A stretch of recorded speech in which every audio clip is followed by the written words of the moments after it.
Kinuha ni Daddy yung bike. Gusto niya mag-bike. Tingnan natin kung kaya na niya.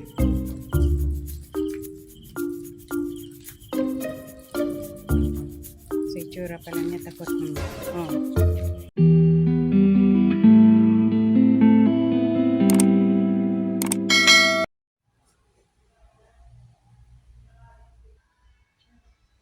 Hello mga kainday, kumusta na kayo?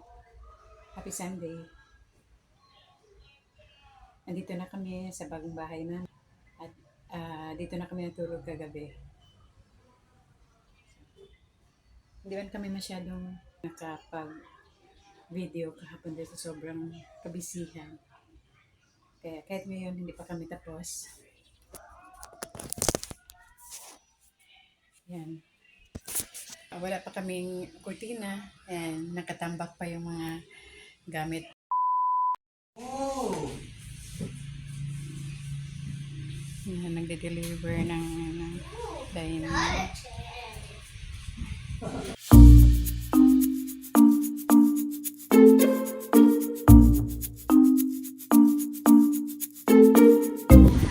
Ayan, nag-uumpisa na naman si Ponchi sa paglalaro. Ayan. Kakaugot talaga itong batang ko. Super cute. Ayan.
Kinuha ni Daddy yung bike.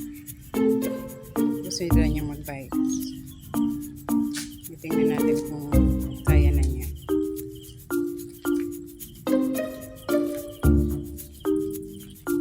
Sa itsura pala niya, takot naman. Oh.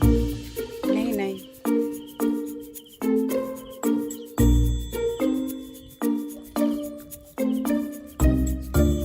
Andun pa kasi sa kanya yung trauma. Sabi ko, hindi ka pa pwede talaga. Pero namimilit siya. Pero pag nandito yung anak niya, hindi yan siya payagan. Hindi niya kaya talaga pa.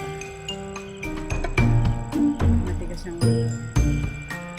Pag nandito mga anak niya, hindi yan siya payagan. Alam namin na nasa trauma siya. Ikot na, Dad.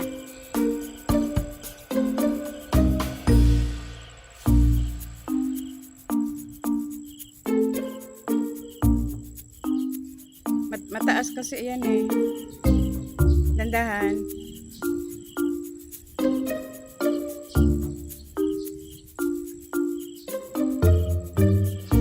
Ganyan lang muna.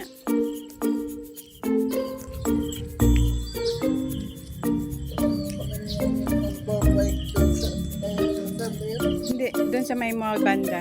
Kasi nga, nakahawak pa muna si Ayan. Kahit kapan niya nun. Kaya nakatakbo ka. Mataas kasi yan eh. Dapat ipababa natin yan pag uwi niya. At mataas masyado. Kaya mo man yan, pero mataas pa masyado. Binigla mo eh. Sakit na daw paa niya. Hindi pa, hindi pa nga siya nakatakbo eh. Masakit na paa niya. Yan, mataas kasi ito eh. Yan. Pagbalik ng anak ko, ipababa natin ng para magamit ni daddy ma-exercise niya. Hindi pa siya talaga pwedeng nitong bike. Makikita mo sa mukha ni daddy kanina, may parang siya eh, takot talaga siya. Ganon ang impact ng aksidente niya talaga sa motor niya. Grabe. Saan ang masakit sa'yo? Yung paa mo? Pagod agad?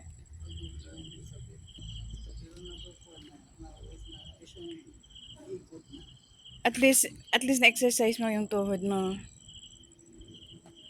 Yan.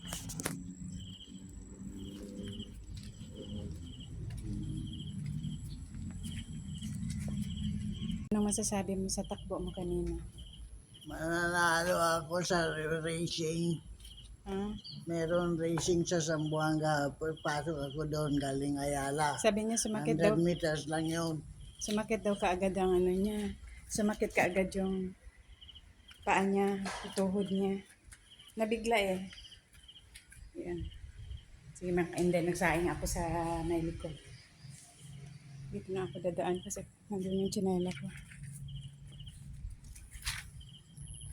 Yan. Sinabi ko na, hindi pa talaga siya pwede. Minsan, mga 2 weeks ago, nakita ko may gasgas yung paa niya. Alam ko parang galing yun sa pagmumotor or pagbabike. Pero hindi niya inamin sa akin. Ang sabi niya sa akin, hindi daw niya alam kung saan daw galing yung sugat niya. At inaway pa niya ako. Dahil sinabihan ko siya na talagang tigas ang ulo mo.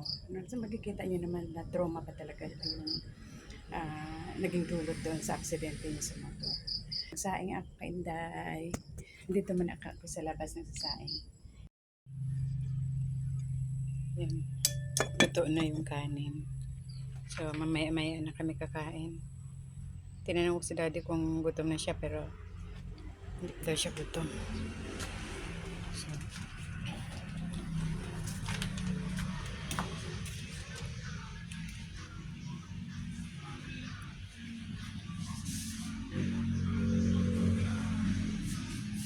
So, maghugas muna ako ng kinapihan ko.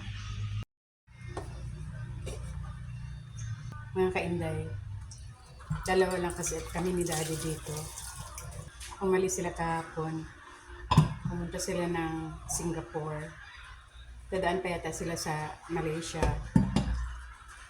Doon nila i-celebrate yung birthday ng apo ko. So, kami lang dalawa ni daddy dito. Nag-text ako sa panganay ko na sana may time siya na pumunta dito para hindi naman kami malungkot ni daddy na kami lang dalawa. Although sanay kami dalawa ni daddy na kami lang talaga. So pupunta daw siya dito. Hindi ko lang alam kung kailan.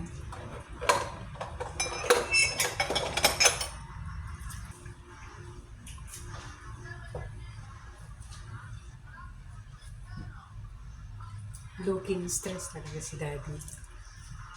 Dahil talagang gusto na niyang makatakbo ulit pero hindi pa talaga pwede. Trauma pa sa mukha niya. Yan mga kainday, tapos na ako. Okay, bye-bye.